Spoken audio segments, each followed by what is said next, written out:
موضوع الدرس أن الأموال والأولاد فتنة فاحذروا منه. سورة التغابن، تفسير ابن كثير. الحمد لله رب العالمين، والصلاة والسلام على أشرف الأنبياء وسيد المرسلين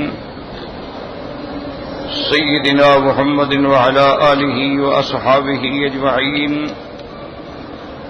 اللهم صل على سيدنا محمد وعلى آل سيدنا محمد كما صليت على إبراهيم وعلى آل إبراهيم في العالمين إنك حميد مجيد. أعوذ بالله من الشيطان الرجيم. بسم الله الرحمن الرحيم. يا أيها الذين آمنوا إن من أزواجكم وأولادكم عدوا لكم فاحذروهم وإن تعفوا وتصفحوا وتغفروا فإن الله غفور رحيم. إنما أموالكم وأولادكم فتنة والله عنده أجر عظيم. فاتقوا الله ما استطعتم واسمعوا وأطيعوا وأنفقوا خيرا لأنفسكم ومن يوق شح نفسه فأولئك هم المفلحون. إن تقرضوا الله قرضا حسنا يضاعفه لكم ويغفر لكم والله شكور حليم. عالم الغيب والشهادة العزيز الحكيم. اللہ تبارک و تعالی نے کلام مقدس کی ان آیات مبارکہ میں ارشاد فرمایا ہے کہ ایمان والو، ان من ازواجکم و اولادکم عدو لکم، تمہاری بعض بیویوں میں سے، اولاد میں سے تمہارے دشمن ہیں، ان سے بچو. اس سے پہلے آپ پڑھ چکے ہیں پچھلی آیات میں اللہ نے فرمایا تھا کہ ما اصاب من مصیبت الا باذن اللہ ومن یؤمن باللہ یہد قلبہ واللہ بکل شیء علیم. تو ان ساری آیات کو سامنے رکھیں کہ ہر انسان جو ہے لازماً دو حالتوں سے گزرتا ہے. اچھی طرح دماغ میں رکھ لیں، کوئی بھی بندہ ہے، کوئی بھی انسان ہے، وہ لازماً دو حالتوں سے باہر نہیں ہو سکتا ہے. یا ذرہ ہوگا یا سرہ ہوگا، یعنی یا غم و الم ہوگا یا خوشی ہوگی. ان دو سے باہر نہیں ہو سکتا. ہر انسان پر ایسے احوال آتے ہیں کہ یا تو وہ خوشی میں مبتلا ہوتا ہے یا غمی میں مبتلا ہوتا ہے. لیکن اللہ نے ہمیں ان دونوں چیزوں کے بارے میں ہدایت دی ہے کہ اگر خوشی ہے تو جائز ہے لیکن حد سے نہ نکلیں، اور اگر غم ہے تو وہ بھی فطری بات ہے، غم ہوتا ہے، اور اس سے بھی آپ حد سے نہ نکلیں. یہ ہمیں تعلیم دی.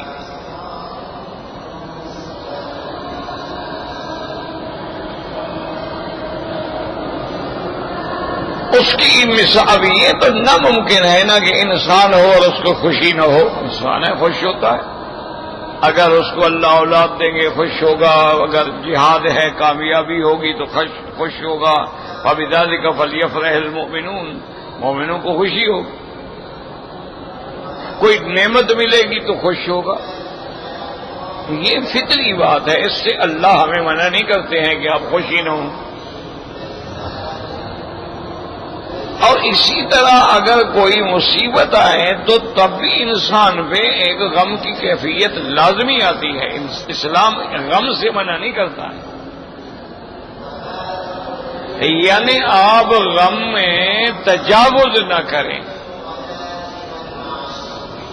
اوپر کوئی کیا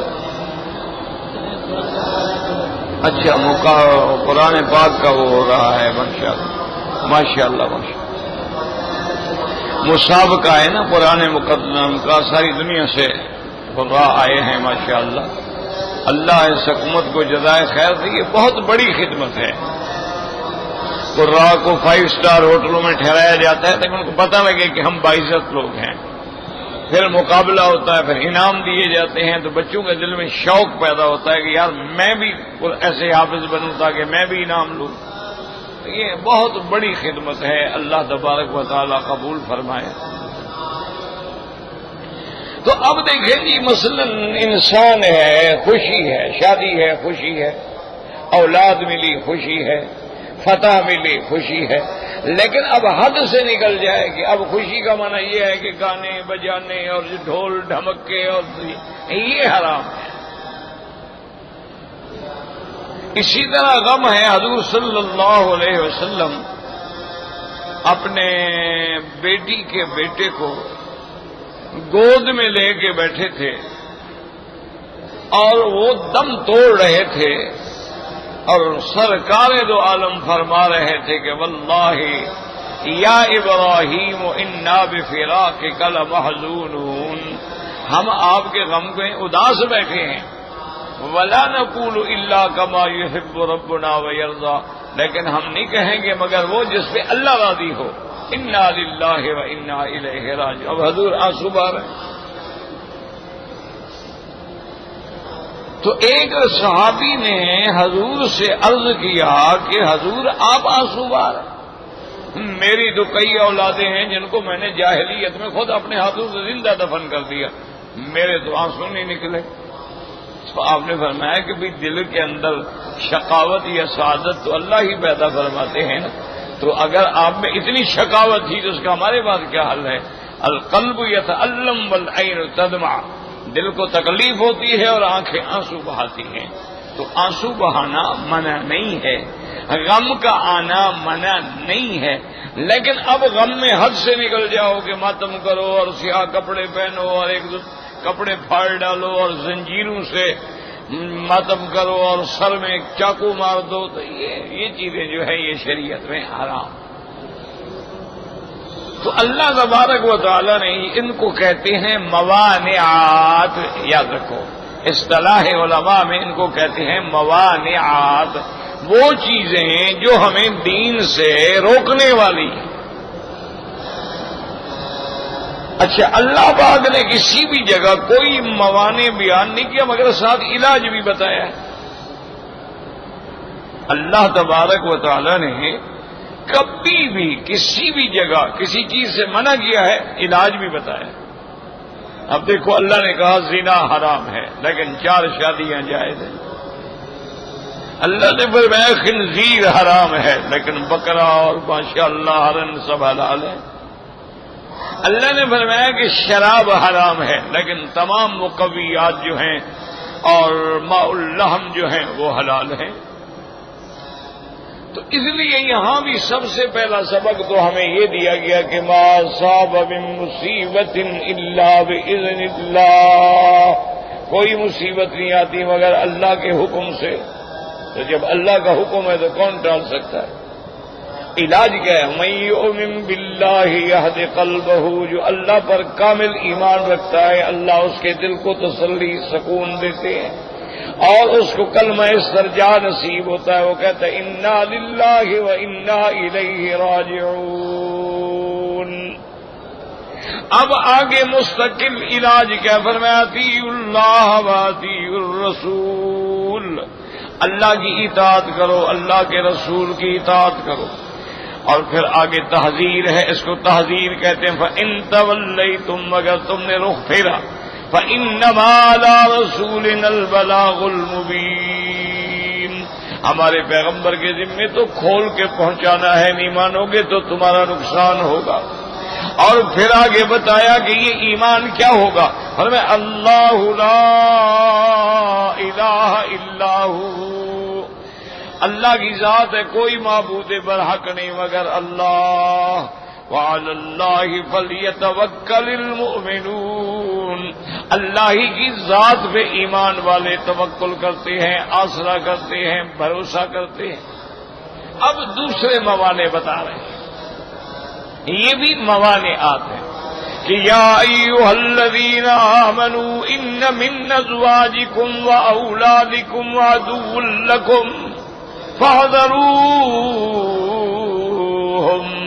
اللہ نے فرمایا ایمان والو ان من ازواجکم، یہاں من بازیہ ہے، یاد رکھو یہاں من جو ہے کیوں من کبھی بازیہ ہوتا ہے اور کبھی من زائد بھی ہوتا ہے اور کبھی من بیانیہ بھی ہوتا ہے، جیسے قرآن میں آتا ہے فاجتنبوا الرجس من الاوثان، اب رجس کیا ہے؟ اوثان، بت پرستی، تو وہاں من بیانیہ ہے، اور کبھی من ابتدائیہ ہوتا ہے سبحان الذی اسریٰ بعبدہ لیلا من المسجد الحرام الی المسجد الاقصی، یاد رکھو من سے بعد اگر الہ ہو تو صاف واضح ہے کہ وہ ابتدائیہ ہے اور الہ انتہا کے لیے، من للابتداء و الہ للانتہاء، اور یہاں جو ہے اس کو کہتے ہیں من بازیہ، جیسے فرمایا وَمِنَ النَّاسِ مَن يَتَّخِذُ مِن دُونِ اللَّهِ أَندَادًا يُحِبُّونَهُمْ كَحُبِّ اللَّهِ، بعض لوگوں میں سے یہاں بھی اللہ فرماتے ہیں یا ایھا الذین آمنوا ان من ازواجکم واولادکم، اے ایمان والو تمہاری بعض بیویاں اور تمہاری اولادیں تمہاری دشمن ہیں، ان سے بچو۔ یہاں فرما دیا بعض، اشارہ کر دیا کہ ہر بیوی اور ہر بچہ دشمن نہیں ہوتا ہے، بلکہ بعض بیویاں جو ہیں وہ تو اپنے خامد کو جنت میں لے جانے کا ذریعہ ہوتی ہیں، اپنے خامد کے دین کے کام کے اندر معاون و مددگار ہوتی ہیں، اپنے خامد کو راحت پہنچاتی ہیں، سکون پہنچاتی ہیں، اس کی خدمت کرتی ہیں تاکہ وہ اور زیادہ سے زیادہ دین کا کام کر سکے۔ تو ایسی بیویاں جیسے امہات المؤمنین ہیں کہ سارا گھر کا نظام کے ساتھ پورے دین کا نظام سنبھالا ہوا۔ اسی طرح عالمہ فاضلہ، جیسے کہ حضور پاک نے فرمایا کہ بی بی کی صفت یہ ہو اذا رأت سرتہ، جب اس کو نظر پڑے تو خامند خوش ہو جائے، وَإِذَا غَابَ عَنْهَا حَفِظَتْهُ، اور خامند غائب ہو تو حفاظت کرے، اس کے مال کی بھی حفاظت کرے، اس کی عزت کی بھی حفاظت کرے، وَإِذَا أَمَرَهَا أَطَاعَتْهُ، اور جب کوئی حکم کرے تو اس کی اطاعت کرے۔ تو اس لیے بعض عورتیں جو ہیں وہ تو جیسے حضور پاک نے فرمایا کہ ساری دنیا جو ہے چند روزہ متاع ہے، نعم المتاع الدنیا المرأة الصالحہ، سب سے بہتر متاع جو ہے دنیا میں وہ ایک صالحہ بیوی ہے۔ اللہ جس کو عطا فرمائے اس کا گھر دنیا میں جنت بن جاتا ہے، اس کا گھر دنیا میں جنت ہے۔ وہ باہر سے آئے گا تھکا ہوا آئے گا، مسکرا کے استقبال کرے گی، اس کی ساری تھکن ختم ہو جائے گی، اپنے خاوند کے کپڑے سنبھالے گی، اس کے شوز سنبھالے گی، اس کے لیے پانی رکھے گی، اس سے غسل کا اہتمام کرے گی، کھانے کا اہتمام کرے گی، پھر جو چیزیں اس کو پسند ہیں، جب پسند ہیں، کس وقت پسند ہیں، ناشتے میں کیا ہے، دوپہر میں کیا ہے، رات میں کیا ہے، اس کے بچوں کو سنبھال، تاکہ جب خاوند باہر سے تھکا ہوا آ رہا ہے نا بس دیکھنے سے خوش ہو جائے۔ تو وہ تو مرأة صالحہ ہے نا۔ اسی لیے حضور پاک نے فرمایا حبب الی من الدنیا بثلاث، دنیا کی چیزوں میں سے میرے دل میں 3 چیزوں کی محبت ڈالی گئی۔ آپ نے فرمایا الطیب، خوشبو، والمرأة الصالحة وقرۃ عینی فی الصلاۃ، ایک وہ جو بی بی اچھی پاک بی بی صالحہ بی بی، اللہ تبارک و تعالی نے جن کی خود قرآن میں صفتیں بیان کی ہیں، صالحات قانتات حافظات للغیب، ایسی بیویاں جو ہے وہ تو نعمت ہوتی ہے نا، وہ تو دشمن نہیں ہوتی۔ وہ تو آدمی کے لیے معاون ہوتی ہیں، آدمی کے لیے مددگار ہوتی ہیں. اگر خامن تھوڑا سا بھٹکنے لگے سنبھال لیتی ہیں، اگر خامن کی نیت خراب ہونے لگے تو سنبھال لیتی ہے. اگر خامن کہے کہ کہتے کوئی بات نہیں ہے، تنگی ترشی کیا ہے، ہم کھا رہے ہیں الحمدللہ، تو وہ تو عورتیں نعمت ہے. اس لیے حضور نے فرمایا کہ وہ عورت کتنی بہتر ہے اور وہ مرد کتنی بہتر ہے کہ خامند عورت کو تہجد کے لیے جگا رہا ہے اور عورت اپنے خامند کو تہجد کے لیے جگا رہی ہے. تو یہ تو نعمت ہے. اس لیے فرمایا ایھا الذین آمنوا ان من ازواجکم و اولادکم، یعنی تمہاری بعض بیویاں اور تمہاری بعض اولادیں تمہاری دشمن ہیں. دشمن کا کیا معنی ہے کہ بیوی نعوذ باللہ اگر بددیانت ہے، بیوی نے خیانت کی، نعوذ باللہ بیوی نے منہ کالا کیا، نتیجہ کیا نکلے گا؟ خامد مارے گا، وہ اس کو ماریں گے، دونوں قتل ہوں گے جہنم میں. اس سے بڑی دشمنی کیا ہوگی؟ اسی طرح بیوی دشمن ہے کیا مانا؟ ہر وقت خاوند کو اکساتی رہتی ہے. اور دیکھو تم سے چھوٹا افسر ہے، اس کے گھر پہ کار کھڑی ہے اور تم ایک موٹر سائیکل پہ پھر رہے ہو، عقل کی بات ہے؟ وہ کھاتے ہیں تو تم بھی کھاؤ. تو خاوند کو ابھارتی ہے، رشوت کھانے پہ ابھارتی ہے، حرام کھانے پہ ابھارتی ہے، تو یہ تمہاری دشمن ہے. اور اسی طرح اولادیں ہیں کہ بعد اولادوں کی وجہ سے آدمی جہنم میں جاتے ہیں. اس لیے ایک حدیث میں آتا ہے ہلاک الرجل علی ید صدیقہ، ہلاک الرجل علی ید امرأتہ، ہلاک الرجل علی ید اولادہ. کبھی کبھی بندہ جو ہے اولاد کی وجہ سے برباد ہو جاتا ہے. بیٹے نے جا کے نقصان کیا، اب باپ ہے وہ بجائے حق بات کہنے کے بیٹے کی ناجائز حمایت کر رہا ہے، اور بیٹا حرام کھا رہا ہے، وہ کما کے دے رہا ہے. بیٹا جانتا ہے کہ شرابی ہے، کبابی ہے، منشی ہے، یہ شام کو جا کے جوا کھیلتا ہے، لیکن باپ پھر بھی دے رہا ہے. یہ دشمن ہے، یہ اولادیں بھی دشمن ہے اور ماں باپ بھی دشمن ہے. تو اس لیے اللہ فرماتے ہیں تمہاری اولادیں، تمہاری بعض بیویاں اور بعض اولادیں تمہاری دشمن ہیں. لیکن بعض اولادیں تو نعمت ہوتی ہے نا، کہ اگر آدمی کی اولاد ہو ولد صالح یدعو لہ، حضور پاک نے فرمایا کہ جو بندہ مر جائے لیکن اس کا اولاد صالح ہو، اس کے لیے دعائیں کر رہی ہو کہ اللہ ہمارے والد کی مغفرت فرما دے. اور ایک حدیث میں آتا ہے ایک بندے کو اللہ حکم دیں گے کہ اس کو اونچے درجے جنت میں بھیج دو. وہ کہے گا یا اللہ یہ میرے کس عمل کی بدلہ ہے کہ آپ نے مجھے اعلیٰ درجہ دے دیا ہے، میں نے تو یہ اعمال نہیں کیے. اللہ فرمائیں گے تم نے تو نہیں کیے، لیکن تیری اولاد تیرے لیے دعائیں کر رہی ہے، ان کی وجہ سے ہم نے تجھے اونچا کر دیا ہے. اسی طرح صحیح حدیث مبارک میں آتا ہے کہ جب بچہ حافظ قرآن ہو جاتا ہے تو قیامت والے دن اللہ حکم دیں گے فرشتوں کو کہ جتنے حافظ قرآن ہیں ان کے والدین کو بلا کے ان کے سروں پہ جنت کا تاج موتیوں کا رکھو. حضور نے فرمایا وہ ایسا تاج ہوگا اگر اس کا ایک موتی دنیا میں ظاہر ہو تو چاند سورج بے نور ہو جائیں گے. اور اسی طرح ایک حدیث پاک میں آتا ہے اللہ تبارک و تعالی حافظ قرآن کو فرمائیں گے تم نے میرے قرآن کو سینے میں رکھا ہے، آج اپنے خاندان کے 10 آدمیوں کی شفاعت کرو. الذین وجبت لہم النار، جن کو جہنم کے پروانے مل چکے ہوں گے لیکن حافظ کے کہنے سے اللہ تبارک و تعالی معاف کر دیں گے. تو یہ اولادیں تو نعمت ہے، یہ اولاد صالح جو ہے. اسی لیے ہر پیغمبر نے یہی دعا مانگی ہے کہ یا اللہ ہمیں ذریت صالحہ عطا فرما. رب ہب لی من لدنک ذریۃ طیبہ، ہمیشہ دعا مانگی ہے. اور اسی طرح انہوں نے دعا مانگی اصلح لی فی ذریتی انی تبت الیک وانی من المسلمین. تو یاد رکھیں کہ اولادیں جو ہیں اولاد صالح بھی ہوتی ہے. حتیٰ کہ تاریخ میں آتا ہے کہ ہارون الرشید جو بڑا مشہور بادشاہ گزرا ہے نا، بڑا علم کا دل دادا تھا، بڑا اچھا انسان تھا. ان کا ایک لڑکا جو ہے نا وہ بالکل مجذوب فقیر تھا.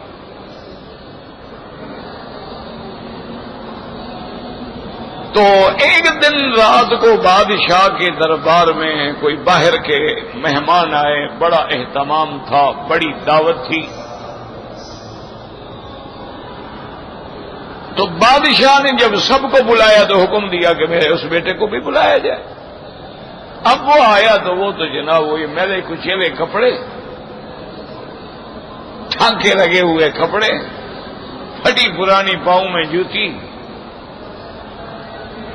اور آگے وہ بھی بیٹھ گیا کرسی پہ، کسی نے نہیں روکا. بہرحال اس کے بعد جب دعوت ختم ہو گئی تو بادشاہ نے بلایا علیحدہ کر کے.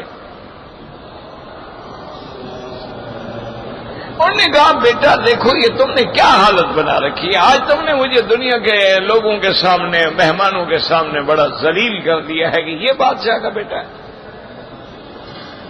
وہ تو سمجھتے ہوں گے نا کہ میں ظلم کر رہا ہوں. تمہاری وجہ سے مجھے بڑی ذلت اٹھانی ہے. تو اس نے کہا ابا جان واقعی ٹھیک ہے، اصل بات یہ ہے کہ آپ کا ایک راستہ ہے، میرا ایک راستہ ہے، ہمارے راستے ہی نہیں ملتے تو پھر کیا کہا جائے. اس کا حل یہ ہے کہ میں آپ کا دل دکھانا نہیں چاہتا، مجھے اجازت دے دے میں آپ کے ملک سے بھی باہر چلا جاتا. بادشاہ نے سوچا کہاں جائے گا، چپ کر گیا، وہ چلا گیا، انہوں نے وہ ملک ہی چھوڑ دیا. جب ایک دوسرے ملک میں گئے تو وہاں بندے نے واقعہ لکھا ہے کہ میرے گھر کی دیوار ٹوٹی ہوئی تھی، تو ایک جگہ تھی وہاں مزدور بیٹھتے تھے اور لوگ آگے وہاں سے مزدور لے جاتے تھے کام کے لیے. تو میں بھی وہاں مزدور لینے کے لیے گیا تو میں نے دیکھا کہ ایک بڑا خوبصورت نورانی چہرہ ہے اور قرآن شریف پڑھ رہا ہے. میں نے لوگوں سے پوچھا یہ مزدور ہے؟ انہوں نے کہا مزدور ہے. میں نے اس سے کہا بھی کام کرو گے؟ انہوں نے کہا جی کروں گا. بس میری ایک شرط ہے کہ اگر کام کے وقت میں نماز کا وقت ہو گیا تو میں باقاعدہ نماز جماعت سے پڑھوں گا. انہوں نے کہا جی اجازت. وہ فرماتے ہیں میں گھر لے آیا، میں نے کام دکھایا، مزدوری طے ہو گئی، میں اپنے کام میں مشغول ہو گیا، چلا گیا، واپس آیا، شام ہو گئی، آگے میں نے دیکھا کہ یہ تو ایک آدمی کا ہے، تو 10 بندے بھی ملے تو اتنا کام نہیں کر سکتے. تو میں نے خوش ہو کے کچھ مزدوری زیادہ دیا. نے کہا دیکھو بات سنو، میرا تمہارا طے تھا مزدوری اتنا ہے، ایک پیسہ بھی میں زیادہ نہیں لوں گا. لے کے چلے گئے. کہتے میں دوسرے دن پھر پہنچ گیا کہ اسی کو لے آؤں گا. گیا تو وہ نہیں تھا. میں نے ساتھیوں سے پوچھا بھی وہ کل جو مزدور نے کہا تو ہفتے میں ایک دن مزدوری کرتا ہے. ایک دن مزدوری کرتا ہے اور جو ایک دن میں ملتا ہے اس کو ہفتہ کھاتا ہے. میں نے کہا چلو بھی ہم بھی کام نہیں کراتے، پھر اگلے ہفتے بھی اسی سے کروائیں. فرماتے ہیں بہرحال میں نے پتہ کیا وہ نہیں آیا. انہوں نے کہا کہ وہ بیمار ہے. تو میں نے کہا ابھی کہاں رہتا ہے؟ انہوں نے کہا شہر کے باہر ایک جھوپڑی سی بنائی ہوئی ہے وہی رہتا ہے. کہتے میں وہاں آیا تو جھوپڑی میں وہ نوجوان ایک اینٹ کو سرانہ بنا کے سو رہے تھے.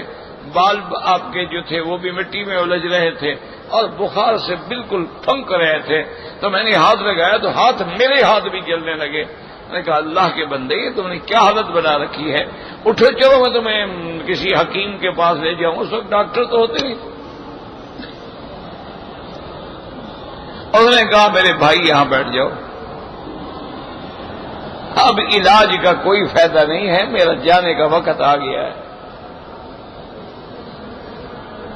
بس میری چند باتیں سن لو. یہ گٹھڑی ہے، اس میں میرا کفن ہے اور اس میں میرے کچھ مزدوری کے پیسے ہیں، انہی سے میرا کفن کرنا ہے، تجہیز کرنی ہے، تدفین کرنی ہے، قبر وغیرہ کھدوانی ہے اور میرا جنازے کا اہتمام کرنا ہے. اور یہ ایک قرآن شریف کا نسخہ ہے اور یہ خط ہے.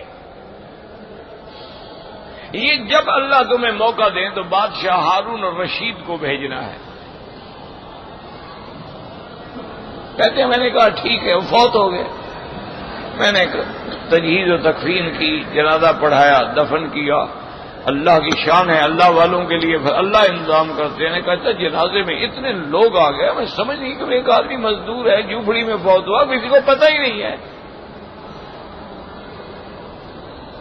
جنازہ ہو گیا تو اب مجھے چین نہ آئے. میں نے کہا بھئی اس کی امانت ہے اور خط ہے، مجھے ہر حال میں بغداد جانا ہوگا اور ہارون الرشید کے پاس پہنچنا ہوگا. وہ کہتے ہیں میں پہنچ گیا. میں نے اطلاع بھیجی کہ جی ایک آدمی اتنا سفر کر کے موصل سے آیا ہے اور آپ کی امانت ہے، اس کو ملنا چاہتا ہے آپ سے. نے کہا ٹھیک ہے بلا لو. فوراً بلایا. کہتے میں نے پیش کیا. قرآن پاک کو دیکھا، بادشاہ نے بڑی مشکل سے ضبط کیا. خط جب میں نے دیا، بادشاہ نے خط پڑھا اور رونا شروع کر دیا. تو میں نے پوچھا ابھی بات کیا ہے، کیوں رو رہے ہو؟ انہوں نے کہا میں اس لیے رو رہا ہوں، یہ بندہ میرا بیٹا تھا، یہ شہزادہ تھا، یہ سب کچھ چھوڑ کے اللہ کے راستے میں چلا گیا ہے، اور اس نے مجھے یہی خط لکھا ہے کہ یا صاحبی لا تغتر بتنوع، دنیا کی نعمتوں میں آ کے اللہ کو نہ بھول جانا. یہ نعمتیں جانے والی ہیں اور انسان پہ موت آنے والی ہے. اذا حملت الى القبور جنازۃ فاعلم بانک بعدها محمول. اگر تم کسی کا جنازہ جاتا ہوا دیکھو تو سمجھ لینا کبھی میرا بھی جنازہ اسی طرح کندھوں پہ جا رہا ہو. تو ایسی اولاد تو نعمت ہوتی ہے، ایسی اولاد تو رحمت ہوتی ہے. ان اولادوں کی وجہ سے تو ماں باپ کی بخشش ہو جاتی ہے، جیسے ماں باپ کی وجہ سے اولادوں کی بخشش ہو جاتی ہے. لیکن وہ اولاد جو اپنے ماں باپ کی ہلاکت کا ذریعہ بن جائے، بدنامی کا ذریعہ بن جائے، بے عزتی کا ذریعہ بن جائے، فتنے کا ذریعہ بن جائے، تو وہ اولاد جو ہے دشمن ہے. لیکن دیکھیں آگے اللہ نے علاج کیا بتلایا ہے. فرمایا یا ایھا الذین آمنوا ان من ازواجکم واولادکم عدوا لکم فاحذروہم. فرمایا ان سے بچے. وَإِن تَعْفُوا وَتَصْفَحُوا وَتَغْفِرُوا، اگر معاف کر دیں، درگزر کریں، بخش دیں تو زیادہ بہتر ہے. فَإِنَّ اللَّهَ غَفُورٌ رَحِيمٌ، چونکہ اللہ تبارک و تعالیٰ بخشنے والے ہیں، نہایت مہربان ہیں. تو فرمایا کہ اولاد کا علاج جو ہے وہ ڈنڈے سے نہیں ہوتا، اولاد کا علاج جو ہے وہ مارنے سے نہیں ہوتا، اولاد کا علاج پیار سے ہوتا ہے، محبت سے ہوتا ہے کہ اس کو معاف کر دو، اس کی باتوں سے درگزر کرو، اس کے گناہوں کو بخش دو. تو یہ تمہاری جو محبت ہے، یہ تمہاری جو مہربانی ہے، اس کی اصلاح کا ذریعہ بن سکتی ہے. ورنہ تم مارو گے باغی ہو کے نکل جائے گا، تم مارو گے وہ کسی دوسری جگہ چلا جائے گا، وہ پہلے سے بھی زیادہ خراب ہو جائے گا. گھر سے نکل جائے گا، وہ پابندی بھی ختم. تھوڑا بہت 5% تو ڈر تھا نا کہ ماں باپ پوچھیں گے رات کہاں گئے. جب تم گھر سے نکالو اس کی مرضی جہاں جائے، جہنم میں جائے. تو اسی فرمایا وَإِن تَعْفُوا وَتَصْفَحُوا وَتَغْفِرُوا فَإِنَّ اللَّهَ غَفُورٌ رَحِيمٌ. ساتھ یہ بھی بتایا اللہ بخشنے والے ہیں، نہایت مہربان ہیں. کیا مانا کہ جب رب سے تم بخشش مانگتے ہو، اپنی اولادوں کو بھی معاف نہیں کرتے ہو. اللہ سے معافی مانگ رہے، اپنی اولاد کو کیوں نہیں دیتے معافی؟ اور اللہ بھی تو ہمارے سارے گناہوں کے باوجود ہمیں معاف فرما رہے ہیں. اللہ ہماری نافرمانیوں کے باوجود بھی ہمیں رزق دے رہے ہیں، صحت دے رہے ہیں، نعمت دے رہے ہیں، مال دے رہے ہیں. ایسے فرمایا فَإِنَّ اللَّهَ غَفُورٌ رَحِيمٌ. إِنَّمَا أَمْوَالُكُمْ وَأَوْلَادُكُمْ فِتْنَةٌ. اب یاد رکھیں، علماء فرماتے ہیں قرآن کی بلاغت دیکھیں، فصاحت دیکھیں. پہلے اللہ نے بیویوں کا ذکر کیا، پھر اولاد کا ذکر کیا.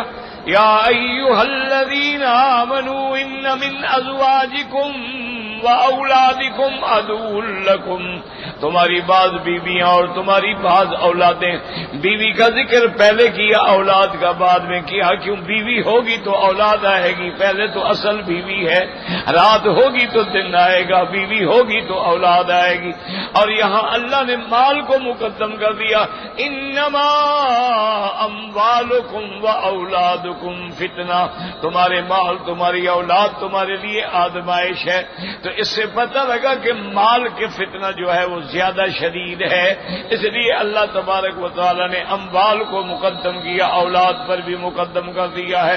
کبھی آپ دیکھیں لاکھوں پتی ہوتے ہیں، اولادیں بیچاری بھیک مانگ کے گزارے کر رہی ہیں، اولادیں بھوکی مر رہی ہیں، اولاد کے پاس کپڑا نہیں ہے، اولاد کے پاس گھر نہیں ہے، تو یہ بھی تو آزمائش ہے نا کہ سب کچھ ہونے کے بعد، اور کبھی اولاد کی وجہ سے آدمی ایک آزمائش میں مبتلا ہو گیا۔ کئی لوگ ہیں جو اولاد کی وجہ سے جیل پہنچ گئے، اولاد کی وجہ سے پھانسیوں پہ لٹکا دیے گئے، اولاد کی وجہ سے قتل ہو گئے، اولاد کی وجہ سے قبائل میں جھگڑے چلے اور سینکڑوں بندے مارے گئے۔ انما اموالکم واولادکم فتنہ واللہ عندہ اجر عظیم، یہاں سے اشارہ کیا کہ اس آزمائش میں اگر صبر کرو گے، آزمائش میں اگر کامیاب ہو جاؤ گے، آزمائش میں پورے اترو گے تو اللہ کے پاس پھر بہت بڑا اجر ہے، پھر بہت بڑا ثواب ہے، کیونکہ امتحان میں بندے کا پتہ لگتا ہے کہ یہ کے ساتھ، اسی لیے عرب کا محاورہ ہے عند الامتحان یکرم الرجل او یہان، امتحان میں پتہ لگتا ہے کہ تجھے عزت ملے گی یا ذلت ملے گی، اسی طرح کہتے ہیں عند الامتحان، امتحان میں پتہ لگے گا تحت رجلک فرس ام حمار، کہ تم جس سواری پہ بیٹھے ہو یہ گھوڑا ہے یا ٹٹو ہے، دوڑے گا تو پتہ لگے گا نا، دوڑے نہیں تو کیا پتہ لگے، کتنے موٹے تازے جانور ہوتے ہیں، دوڑنے کے بالکل کچھ نہیں ہوتے ہیں۔ تو اس لیے اللہ پاک نے فرمایا اگر تم اس آزمائش میں پورے اترو گے، آزمائش میں صبر کرو گے، آزمائش میں اللہ کی طرف رجوع کرو گے، تو اللہ تبارک و تعالیٰ کے ہاں بھی تمہیں دینے کے لیے پھر بہت بڑا ثواب ہے۔ اب یہ ہے کہ بھئی اب سوال یہ پیدا ہوتا تھا کہ اولاد اور مال تو ایسی آزمائش ہے کہ بڑے بڑے انبیاء کرام بھی اس آزمائش سے گزرے ہیں۔ اب دیکھو نا یعقوب علیہ السلام کے کتنا 11 بیٹے ہیں، تو 2 بیٹوں کے علاوہ کتنی بڑی آزمائش ہے کہ اپنے بیٹے آ کے یوسف کو لے جائیں اور کنویں میں پھینک دیں۔ کتنی بڑی آزمائش ہے کہ پیغمبر کے بیٹے ہیں، نبی کے بیٹے ہیں، لیکن جناب آگے جھوٹی قسمیں کھا رہے ہیں، ابا جان وہ بھیڑیا کھا گیا اور رو رہے ہیں، اور ابا جان کہہ رہے ہیں کہ واللہ المستعان، اللہ جانتے ہیں، اللہ میری مدد کریں گے، جھوٹ ہی بول رہے ہیں۔ یہ اچھی بات ہے کہ بھیڑیا یوسف علیہ السلام کو کھا گیا، اس کے قمیص کو نہیں پھاڑا ہے، یہ عجیب بات ہے۔ تو بہرحال تو کتنا بڑا امتحان۔ اچھا پھر جو اچھی اولاد ہے وہ کتنا بڑا امتحان ہے کہ یوسف جدا ہو گئے، یعقوب علیہ السلام رو رہے ہیں، یا اسف علی یوسف وابیضت عیناہ من الحزن فهو کظیم۔ یہ اولاد کتنا بڑا امتحان ہے کہ اولاد سامنے کھڑی ہے، باپ بلا رہا ہے، اولاد انکار کرتی ہے، اور باپ بار بار کہتے ہیں یا بنی ارکب معنا، یا بنی ارکب معنا، میرے بیٹے میرے بیٹے میرے بیٹے آ جاؤ ہمارے ساتھ۔ اب دیکھیں کتنی بڑی آزمائش ہے کہ بیٹا سامنے ڈوب رہا ہے اور پیغمبر پکارتا ہے نادا نوح ربہ کہ اللہ مہربانی کریں ان ابنی من اہلی و ان وعدک الحق وانت احق۔ تو اولاد بہت بڑا امتحان ہے۔ انما اموالکم، تو اب کوئی بچے کیسے؟ اب آگے اللہ نے مہربانی کر کے علاج بھی بتلا دیا، فرمایا فاتقوا اللہ ما استطعتم، تم اپنی طاقت کے مطابق تو بچنے کی کوشش کرو نا، باقی 100% بچنا تو بڑا مشکل ہے، ہر آدمی پر امتحان ہوتے ہیں، لیکن جو اللہ نے تمہیں جتنی طاقت دی ہے بس اس کا تم سے سوال ہوگا، اتنی بچنے کی کوشش کرو۔ جو چیز تیری طاقت میں بھی نہ ہو تو کیا کر سکتے ہو؟ فرمایا فاتقوا اللہ ما استطعتم، اور آگے پھر بتا دیا کہ یہ طاقت کیسے پیدا ہوگی، یہ تقوی کیسے پیدا ہوگا۔ فرمایا واسمعوا واطیعوا، اللہ کے حکام سنو اور اطاعت کرو۔ اور یہ طاقت کیسے پیدا ہوگی، ان امتحانوں سے کیسے نکلیں گے؟ فرمایا وَأَنفِقُوا خَيْرًا لِأَنفُسِكُمْ، اللہ کے راستے میں خرچ کرو، اللہ کے راستے میں صدقہ کرو، اللہ کے راستے میں غریبوں مسکینوں کو دیا کرو۔ وہ کوئی بندہ دعا کر دے گا تو تیری بگڑی بھی بن جائے گی، تم بھی اس امتحان سے نکل جاؤ گے۔ اور آگے فرماتے ہیں وَمَن يُوقَ شُحَّ نَفْسِهِ فَأُولَئِكَ هُمُ الْمُفْلِحُونَ، اور جو اپنے نفس کے بخل سے بچا لیا گیا، مجہول صیغہ ہے، یاد رکھو صیغہ جو ہے یوں کا بچایا گیا، مانا یہ ہے میرے بندے تو نہیں بچ سکتا، تجھے اگر بچانے والے نے بچا دیا۔ اس لیے یہ نہیں فرمایا وَمَن یَقِ نہیں فرمایا، فرمایا وَمَن یُوقَ شُحَّ نَفْسِهِ، جو بچا دیا گیا، یعنی صیغہ مجہول ہے، مانا بچانے والی اللہ کی ذات ہے، ورنہ کوئی نہیں بچ سکتا ہے۔ وَمَن یُوقَ شُحَّ نَفْسِهِ فَأُولَئِكَ هُمُ الْمُفْلِحُونَ، یہی لوگ ہیں جو کامیاب ہیں۔ اور میرا اللہ اگر ہم شوہ نفس سے بچ جائیں اور تو ہمیں مال بھی عطا فرما دے تو اب ہم کیا کریں؟ فرمایا ان تقرضوا اللہ قرضا حسنا، تم اگر قرضہ دو گے، قرض حسنا کا کیا معنی ہے؟ بغیر کسی لالچ کے، بغیر کسی سود کے، بغیر کسی مطالبے کے، بغیر کسی شرط کے آپ قرض حسنا دے رہے ہیں، اللہ اس کو بڑھا دیں گے، چاہے تو 10 گنا اجر دیں، چاہے تو 700 گنا اجر عطا فرما دیں۔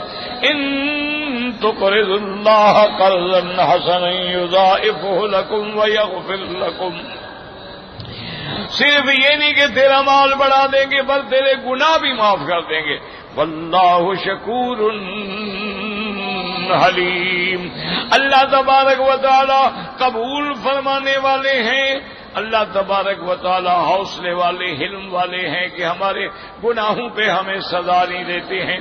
آگے فرماتے ہیں عالم الغیب والشہادت العزیز الحکیم، اللہ تبارک و تعالی ہر چھپی اور ظاہر چیز کے جاننے والے ہیں، ہر چیز پہ غالب ہیں، لیکن عذاب کیوں نہیں دیتے؟ حکمت والے ہیں، اور کسی کو معاف کرتے ہیں کسی کو نہیں کرتے ہیں، کیوں؟ وہ حکمت والے ہیں، جو بھی فیصلہ ہوگا ان کا حکمت کے مطابق ہوگا۔ فعل الحکیم لا یخلو عن الحکمت، تو اللہ تبارک و تعالی ہمیں بھی صحیح طریقے سے اسلام پر اور قرآن پر اطاعت پہ چلنے کی توفیق عطا فرمائے۔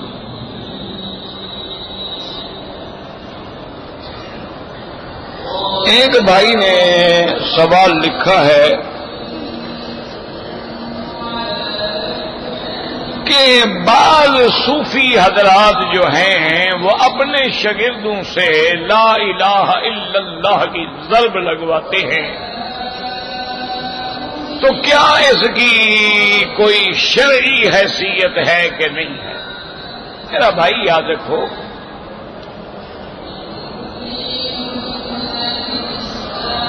اصل ان کو اعتراض یہ ہے کہ لا الہ الا اللہ یہ آدھا کلمہ پڑھنا جائز ہے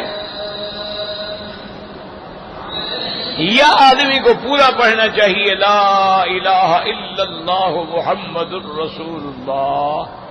اصل اعتراض ایک یہ ہے۔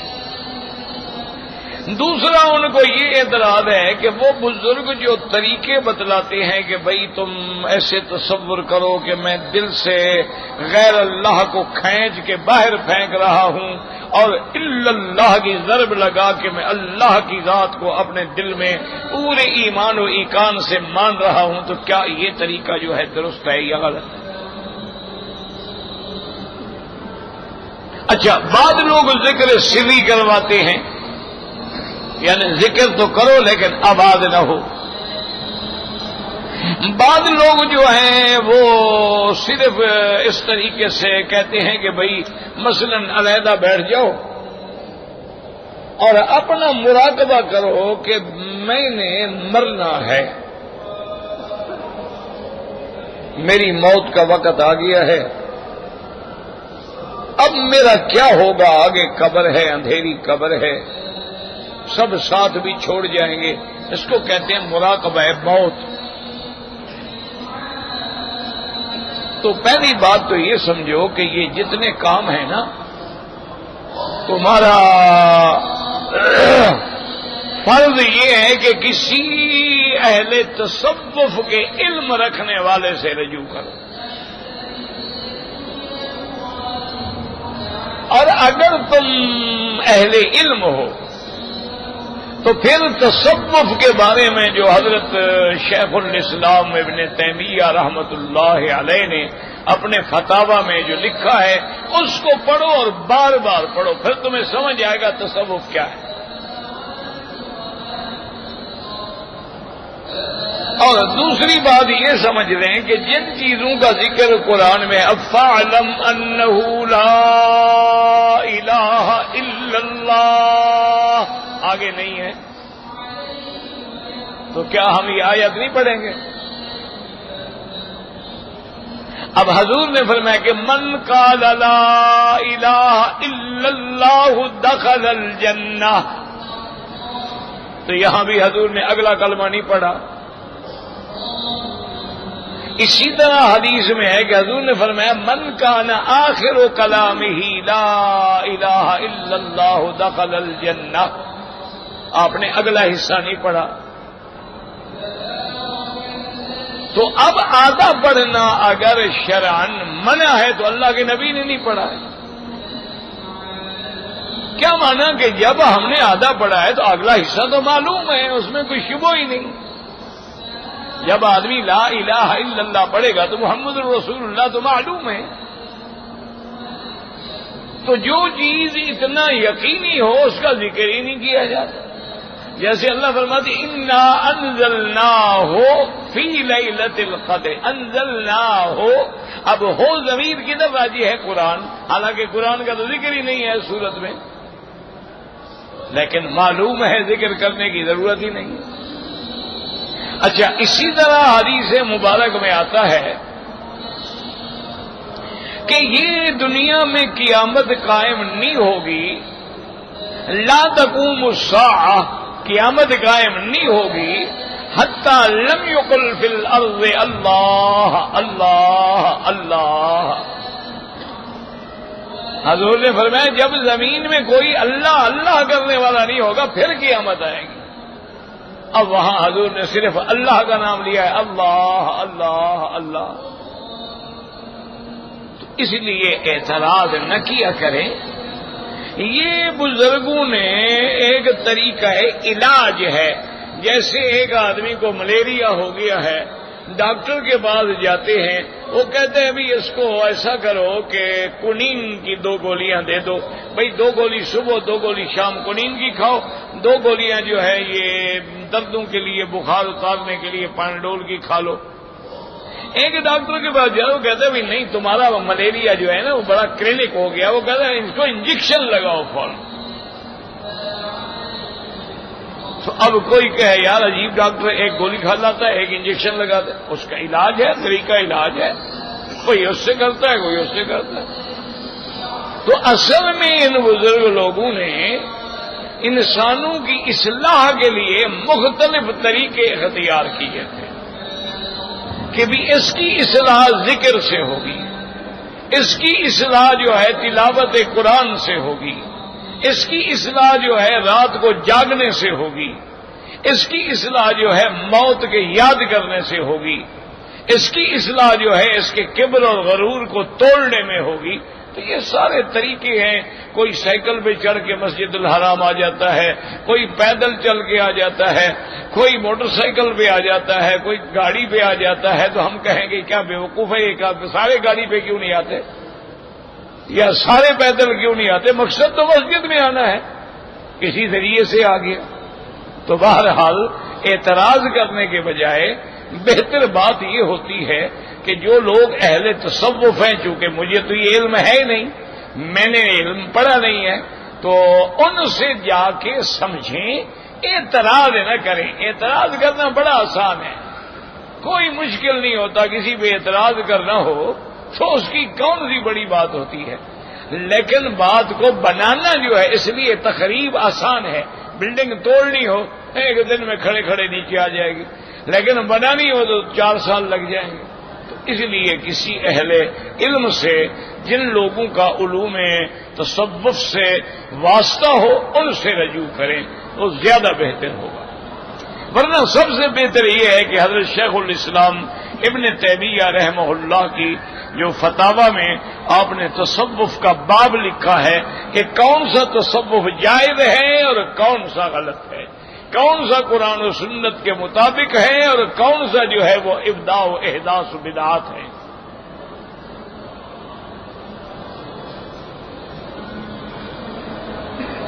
فون پہ نکاح کیا، اولاد بھی ہو گیا، بھئی اب کیا کرے، فون پہ نکاح نہیں ہوتا، اب دوبارہ کر لو، توبہ کرو، اور کیا حال ہے۔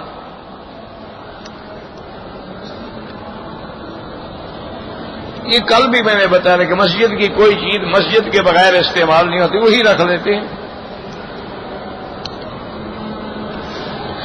میں نے مینا میں 2 رات نہیں گزاری، یعنی ایام حج میں مینا کے اندر مبیت نہیں ہوا، تو کوئی دم نہیں انشاءاللہ کہ آج کل ازدحام ہے، جگہ نہیں ملتی ہے، مجبور ہے آدمی، اگر رات نہ ٹھہر سکے تو انشاءاللہ کوئی دم نہیں۔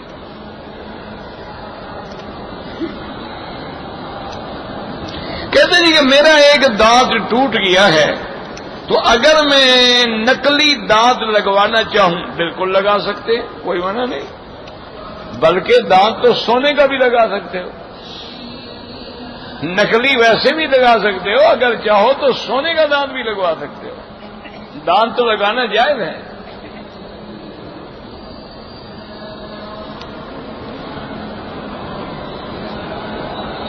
ایک عورت جو ہے وہ حاملہ تھی، اس کے شوہر نے اس کو حمل کی حالت میں طلاق دے دی۔ میرا بھائی، حمل کی حالت میں طلاق دینا خلاف سنت ہے، حضور پاک نے منع فرمایا ہے، لیکن اگر دے دے تو طلاق تو ہو جائے گی نا۔ اگر کوئی آدمی وضو کر کے پسٹل چلائے یا بغیر وضو کے چلائے، گولی نہیں لگے گی؟ یہ کہاں لکھا ہوا ہے؟ گولی تو لگے گی نا بھائی، کافری ہاتھ سے بھی لگے گی، مسلمان کے ہاتھ سے بھی لگے گی۔ وضو کر کے اس کے بعد بسم اللہ الرحمن الرحیم پڑھ کے مارا، ویسے ڈس کر دو تو تب بھی لگے گی۔ تو بہرحال حالت حمل میں طلاق دینا خلاف سنت ہے، لیکن طلاق ہو جائے گی۔ طلاق ایسی بلا ہے، کسی حال میں بھی رکتی نہیں ہے۔ ثلاث جدہن جد وہزلہن جد، النکاح والطلاق والعتاق، او کما قال رسول اللہ صلی اللہ علیہ وآلہ واصحابہ وسلم، واللہ اعلم۔ ربنا تقبل منا انک انت السمیع العلیم وتب علینا انک انت التواب الرحیم۔ اللهم فرج هم المهمومين، نفس كرب المكروبين، واقض الدين عن المدينين، واشفنا واشف مرضانا ومرضى المسلمين۔ صلى الله تعالى على خير خلقه سيدنا محمد وعلى آله وصحبه أجمعين۔ اللهم صل على سيدنا